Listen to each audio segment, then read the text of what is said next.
Hello Gemini, Sun, Moon, Rising, and Venus signs. Kamusta kayo? Sana po nasa mabuti kayong kalagayan. Welcome back po sa Star Tarot at kung bago kayo rito, welcome din po kayo. Please subscribe, like, share my videos, and leave me a comment kung nakaresonate po kayo. Thank you. So, first card ni Gemini, we have Journey. Gemini, you're about to travel, no? Po pwedeng international travel yan or po pwedeng domestic pero malayo-layo, no, from kung saan ka manggagaling. So yun, po pwedeng by land and travel mo, pero this is travel energy kaya, and this is a general reading, so po pwede, no, na kahit anong mode of transpo ang gagamitin ninyo rito, but yes, ang subject dito is travel, no? So yun, babiyahe. For whatever reason, no? For whatever reason, kayo ay magbabiyahe. So, we have gift. Wow. So, meron kayong regalong matatanggap. Po pwede na ang iba sa inyo dito, Gemini, makakatanggap ng material na bagay. Maaring this is a precious thing, no, na matatanggap ninyo, marireceive ninyo. Possible then, Gemini, na ito ay pera, no? Po pwedeng merong magreregalo sa inyo ng pera. O pwedeng inheritance din ito eh, no? Pwede rin na this is a non-tangible. O pwedeng opportunity yan. O pwedeng financial opportunity yan na siyang magdadala sa iyo ng kasaganaan, prosperity, abundance, no? So, what else? We have number 35, pathway. Ayan. So, for some of you, Gemini, there is a change, no, coming your way. Merong pagbabago, maraming pagbabago ang mangyayari. Isa na dito is yung path na tatahakin ninyo sa ngayon could be something different. Could be something na matagal na ninyong pinafantasize.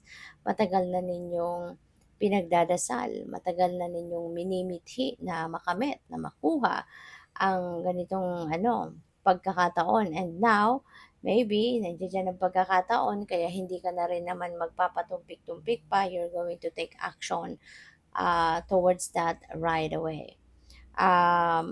Napaka, even though yung path na to is a winding road, so ibig sabihin dito, hindi ito magiging smooth sailing para sa'yo.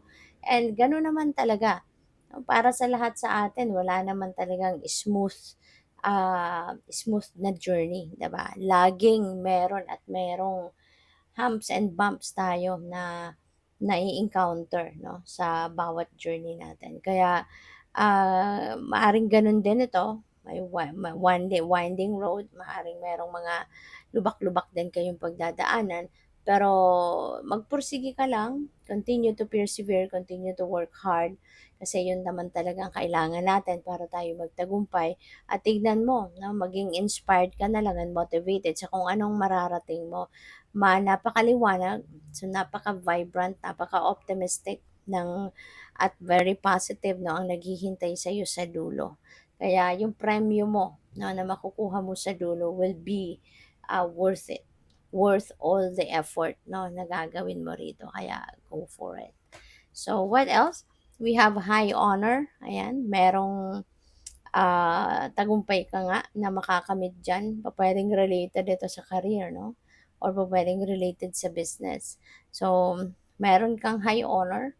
Ibig sabihin nito na meron kang matatanggap na meron kang ma-achieve dito, meron kang ma-accomplish, and kung sa trabaho yan, maybe meron kang malaking task, no, na ma-accomplish mo na sa ngayon. Kaya po pwedeng matutuwa talaga sa iyo yung employer mo, ang mga higher ups mo, and you will be rewarded financially. Po pwedeng mabigyan ka ng bonus, po pwedeng mabigyan ka ng pay raise, po pwedeng mabigyan ka ng promotion, scholarship. So, depende sa inyong sitwasyon, but ang maghalaga dito, you will be rewarded, and at the same time, you will be recognized. No? As in, papalakpakan ka, no? Iko-congratulate ka, yung gano'n. Kasi appreciated, no, yung inyong ginawa. So, by the way, maraming salamat for subscribing. And if you haven't subscribed yet, subscribe na kayo. And also, maraming salamat din for not skipping the ads. Malaking bagay yan sa akin. And also, please click the join button sa baba ng video kung gusto ninyo na mag-join sa membership. Okay? Salamat po. So, tignan natin kung ano pa ang mga messages ninyo. We have Five of Wands. Ayan. So, meron ditong inggitan agad ang narinig ko. Na maaring merong inggitan, maaring merong maiinggit sa'yo.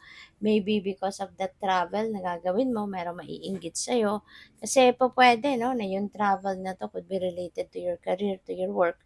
At baka ikaw yung ipapadalang representative, no, ng kumpanya, ng opisina ninyo sa kung saan man. Po pwedeng may mga seminar yan, convention, whatever, no? So, po pwedeng merong maiinggit sa'yo. Kaya po pwedeng merong mang-intriga sa'yo, merong magagalit sa'yo, hindi mo naman inaano, magagalit, pwedeng ganon.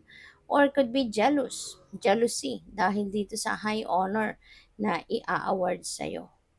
So, what else? We have Six of Cups.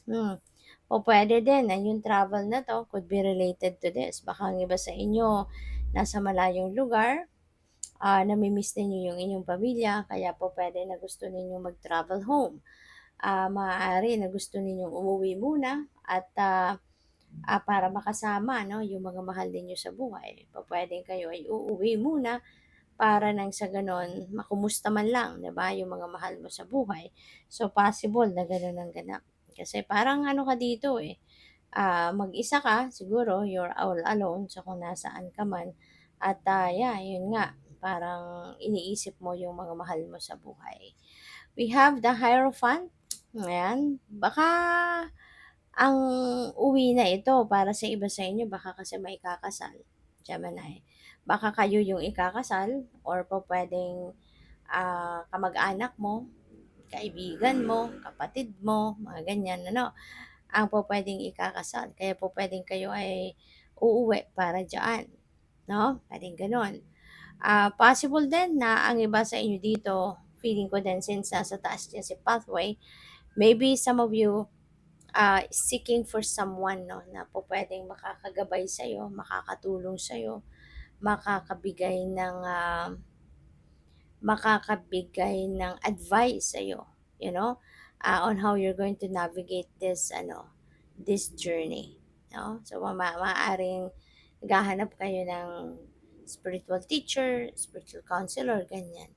So, we have the Tower energy. Okay? So, si Tower energy, this is a sudden change, no? Meron ditong bigla ang mangyayari, meron mga bigla ang pagbabago na mag-unfold sa buhay nyo. Pero, you know, this is the universe doing this for you. It is the universe doing a favor for you. Okay? Na mabago ang yung sitwasyon for the better.